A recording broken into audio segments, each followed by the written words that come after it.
नमस्कार दोस्तों। आज की कहानी गुरु और शिष्य की कहानी। एक बार की बात है, एक आश्रम में 3 शिष्य रहते थे।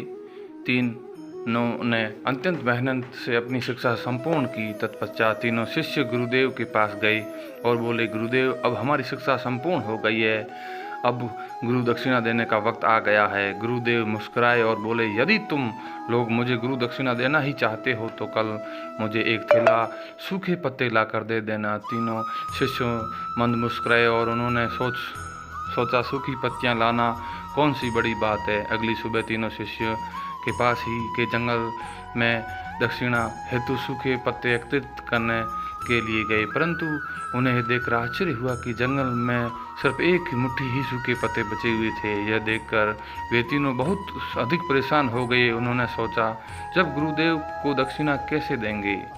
तभी सामने एक किसान आता हुआ दिखाई दिया, जिसने एक थैले में ढेर सारे सूखे पत्ते लिए थे। उन्होंने उस किसान से आग्रह किया, भाई हमें भी थोड़े सूखे पत्ते दे दो, हमें इसकी अत्यंत आवश्यकता है। किसान ने कहा कि ये सूखे पत्ते मैं अपने जीवन यापन तथा घर पर भोजन पकाने के लिए ले जा रहा हूँ, मैं ये आपको नहीं दे सकता।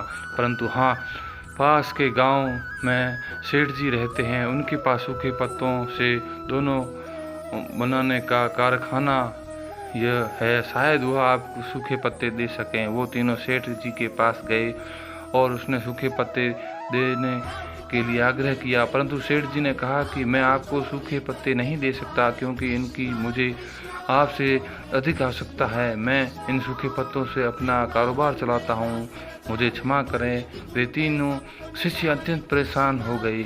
उन्होंने बहुत लोगों से पूछा तो पता चला कि पास ही में एक बूढ़ी दादी रहती है, वे सूखे पत्ते एकत्रित करती है, हो सकता है उनके पास मिल जाए।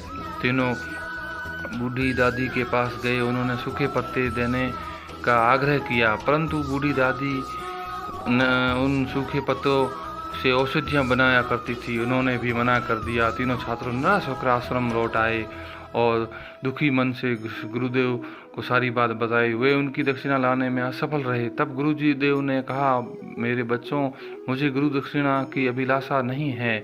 मैं तो तुम्हें बताना चाहता था कि इस दुनिया में किसी भी चीज़ को छोटा नहीं समझना चाहिए। छोटी से छोटी चीज़ का भी अपना महत्व होता है, अपना मूल्य होता है। आज शिष्यों को पता चल गया था कि जिन चीज़ों को हम छोटा समझते हैं, उन चीज़ों का भी स्थान महत्व रखता है। धन्यवाद।